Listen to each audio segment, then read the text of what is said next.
नमो नमः प्रिय छात्रों। समय सारणी के अनुसार यह समय आपकी संस्कृत कक्षा का है। आज हम पाठ 6 विशेषण पढ़ेंगे।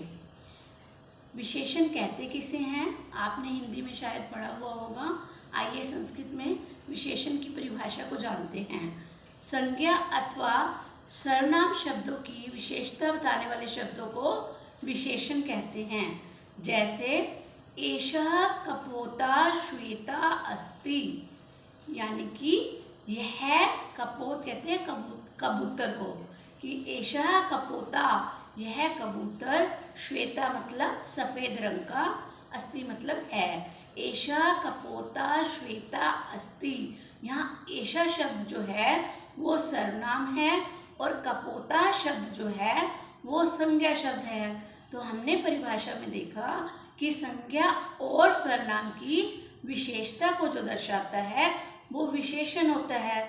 तो यहाँ संज्ञा और सर्वनाम की विशेषता कि कबूतर की क्या विशेषता है कि वो सफ़ेद है, तो श्वेता जो है वो हमारा विशेषण होगा और कपोता जो है वो संज्ञा है और एषा जो है वो सर्वनाम है।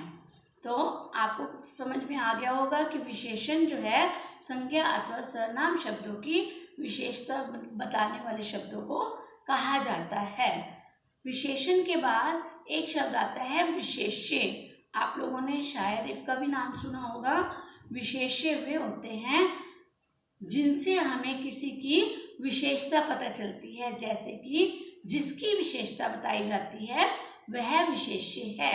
जैसे जलम उष्णम, जल कैसा है, गर्म है।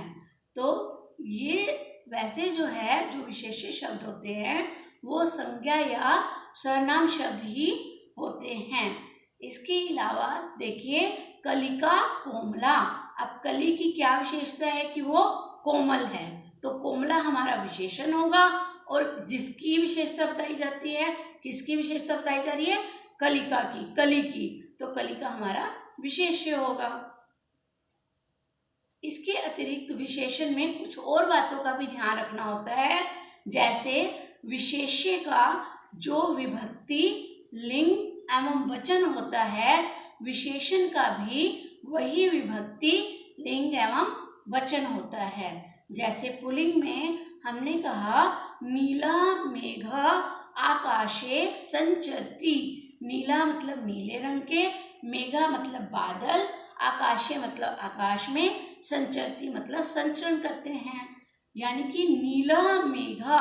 अब इसमें मेघा, मेघा मतलब बादलों, बादलों की क्या विशेषता है कि वो नीला, नीले हैं। तो नीला शब्द जो है वो हमारा विशेषण होगा और मेघा शब्द किसकी विशेषता बताई जा रही है, मेघा की, बादलों की, तो मेघा हमारा क्या होगा, विशेष्य।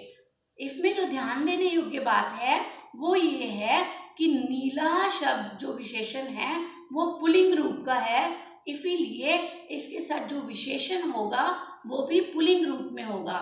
जैसे नीला, तो मेघा भी नीला के साथ, नीला के साथ मेघा शब्द जो है वो भी हमारा पुल्लिंग रूप ही होगा।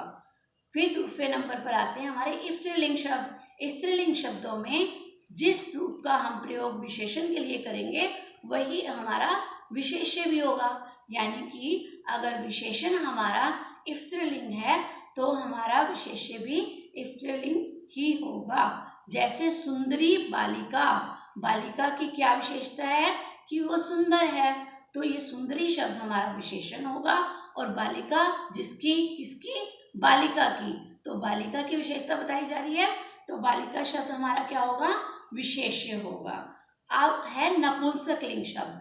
ऐसे ही अगर हमारा विशेषण नपुंसकलिंग है तो विशेष्य भी नपुंसकलिंग ही होगा।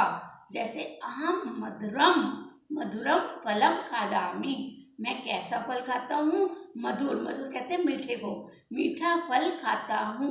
अब फल की विशेषता है कि वो मधुर है, तो मधुर शब्द जो है वो हमारा विशेषण होगा और जिसकी विशेषता, किसकी विशेषता बताई जा रही है, फल की, तो फल हमारा क्या होगा, विशेष्य होगा। तो इसमें ध्यान देने योग्य बातें क्या क्या है कि अगर हमारा विशेषण पुल्लिंग है तो हमारा विशेष्य भी पुल्लिंग होगा, और अगर हमारा विशेषण स्त्रीलिंग है तो विशेष्य भी स्त्रीलिंग होगा, और यदि हमारा विशेषण नपुंसक लिंग है तो विशेष्य भी नपुंसक लिंग ही होगा। विशेष्य का जो विभक्ति, लिंग और वचन होता है, अगर एक वचन है तो एक वचन ही विशेष्य रूप में भी प्रयुक्त होगा। दूसरी बात जो ध्यान देने वाली है वो ये है कि संख्या शब्द आपने पढ़े होंगे गिनती संस्कृत में, तो उन्हीं को संख्या शब्द कहते हैं। तो ऐसे ही जो संख्या शब्द बताने वाले होते हैं उन्हें संख्यावाचक विशेषण कहते हैं। 1 से 4 तक के जो संख्यावाचक शब्द होते हैं उनके रूप विशेष्य के लिंग के अनुसार बदलते हैं। जैसे हमारा शब्द है एक, उसके लिए हम जब पुल्लिंग शब्द में देखेंगे तो हमारा बनेगा एकः बालिका, कि एकः शब्द है तो उसके साथ बालिका ही प्रयुक्त होगा। आप एका के साथ पत्रम नपुंसक लिंग का प्रयोग नहीं कर सकते। ये कुछ नियम है जिनका आपने ध्यान रखना है। एकः बालिका, ऐसे स्त्रीलिंग शब्द है हमारा बालिका, और इसके लिए संख्यावाचक शब्द क्या हो जाएगा, एका। ऐसे ही नपुंसक लिंग शब्द है पत्रम, पत्रम के लिए हम जो विशेष्य है वो भी हमारा क्या रहेगा, नपुंसक लिंग ही होगा, तो क्या बन जाएगा, एकम पत्रम। उसके बाद द्वि शब्द है, यानी कि दो के लिए जब हम पुल्लिंग रूप चलाएंगे तो बनेगा द्वौ कर्णौ, द्वौ बालकौ, द्वौ वानरौ, कुछ भी हो सकता है। तो दो के लिए बस आपने ये ध्यान रखना है कि पुल्लिंग रूप है तो संख्यावाची शब्द भी आपका पुल्लिंग रूप ही आना चाहिए।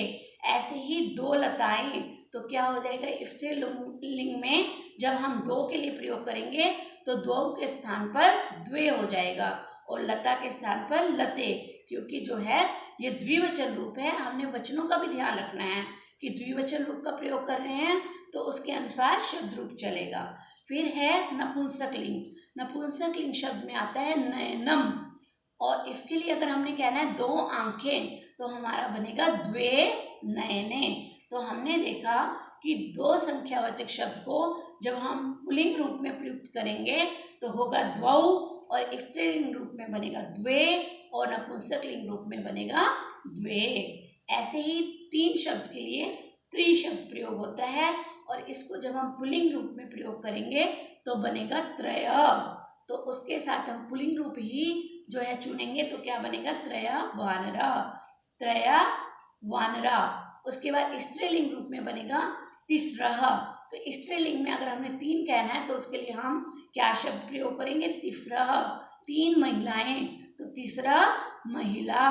ऐसे ही नपुंसक लिंग रूप में त्रीणि नगराणी, तो नपुंसक लिंग रूप में तीन शब्द कहने के लिए हमें क्या प्रयोग करना होगा, त्रीणि, त्रीणि नगराणी। ऐसे ही चतुर, चतुर यानी कि चार, चार के लिए पुल्लिंग रूप में कैसे प्रयोग होगा, चत्वारा, और स्त्रीलिंग रूप में होगा चतस्रः। जैसे तीन के लिए तिस्रः, ऐसे ही चार के लिए चतस्रः, और नपुंसक लिंग रूप में जैसे हमने त्रीणि किया था तीन के लिए, ऐसे ही जो है चार के लिए चत्वारी शब्द का प्रयोग होगा। तो देखिए कैसे रूप बनेगा, चत्वारा चार के लिए, तो चार अगर हमने कहना है चार वेद है तो क्या बनेगा, चत्वारा वेदा। ऐसे ही अगर हमने कहना है कि चार गायिकाएं, गायिका कौन होती है, फीमेल लेडी सिंगर, यानी कि जो गाना गाती है। अगर हमने कहना है कि चार गायिका, तो उसके लिए क्या संख्यावाचक शब्द प्रयोग होगा, चतस्रः स्त्रीलिंग रूप में, चतस्रः गायिका। ऐसे नपुंसक लिंग रूप में क्या बनेगा, चत्वारी मित्राणी, अगर हमने कहना है चार मित्र तो क्या बन जाएगा, चत्वारी मित्राणी। और इसके बाद चार के बाद पांच, और उसके बाद की जो भी संख्याएं आएंगी वो सभी लिंगों में समान होगी। जैसे हमने कहना है पंच बालिका, तो उसमें भी पंच लगेगा। अगर हमने कहना है पांच बालिकाएं तो भी पंच बालिका होगा, और अगर हमने कहना है पांच पत्ते तो भी उसके लिए हम पंच ही शब्द का प्रयोग करेंगे और हम कहेंगे पंच पत्राणी।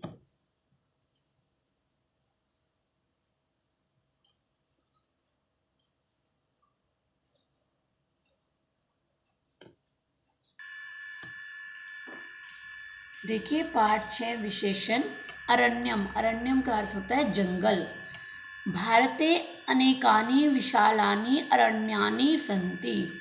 अब देखिए अरण्यानि शब्द है तो इसके साथ अनेकानि विशालानि जिस रूप में नपुंसक लिंग का प्रयोग किया गया है, पुष्पम पुष्पे पुष्पाणि, ऐसे ही अरण्यम अरण्ये अरण्यानि जो है बहुवचन रूप का प्रयोग किया गया है, तो इसके लिए विशेषण भी बहुवचन रूप में ही प्रयुक्त हुआ है।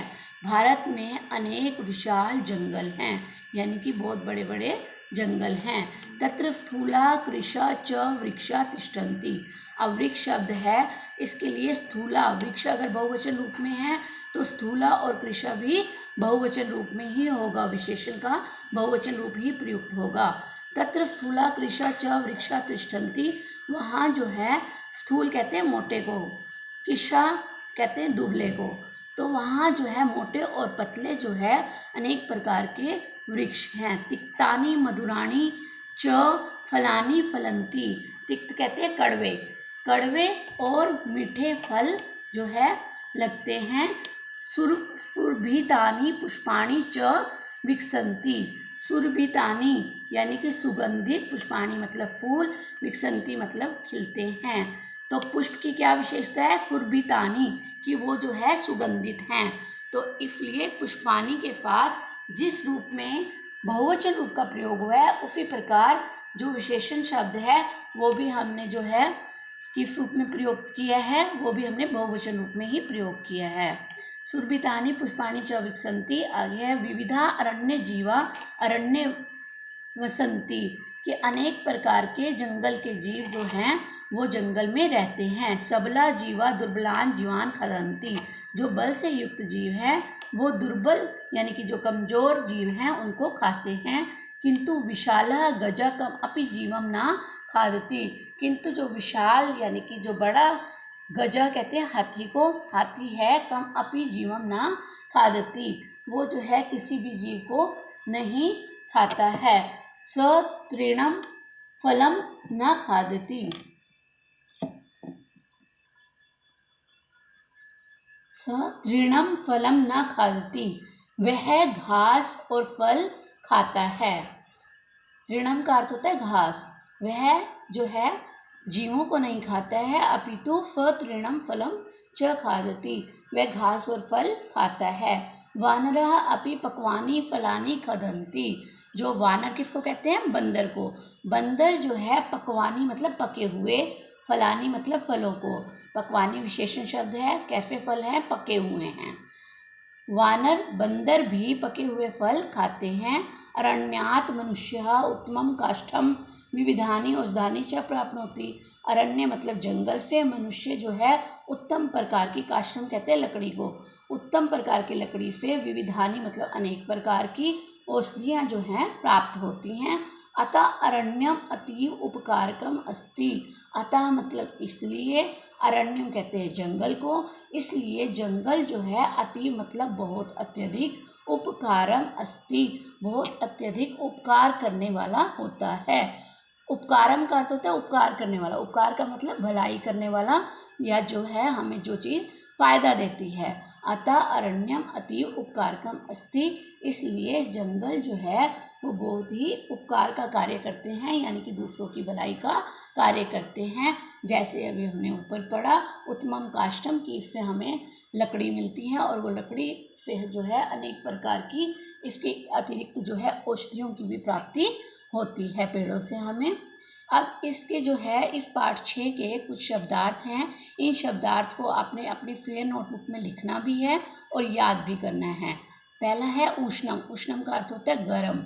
कोमला कोमल, अरण्यम जंगल, स्थूला मोटे, अगर यहाँ आ हटा करके विसर्ग होती तो होता मोटा, बहुवचन रूप है तो क्या बन जाएगा? मोटे। स्थूला मोटे, कृशा पतले, ये भी बहुवचन रूप में है।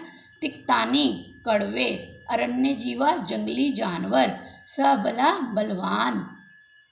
कम अपि, कम प्लस अपि दो शब्दों से मिलकर बना है जिसका अर्थ है किसी भी। तृणम घास, पकवानी पके, काष्ठम लकड़ी, औषधानी दवाइयाँ, उपकारम उपकार करने वाला, वसंती वस मतलब वस धातु है, वस्ती वस्ता वसंती बहुवचन रूप, वसंती मतलब रहते हैं, प्राप्नोति प्र प्लस आप दो शब्दों से मिलकर बना है जिसका अर्थ है पाता है या प्राप्ति होती है। ये पाठ 6 विशेषण हमने जो है पढ़ा है, इसके शब्दार्थ आपने फेयर नोटबुक में लिखने हैं।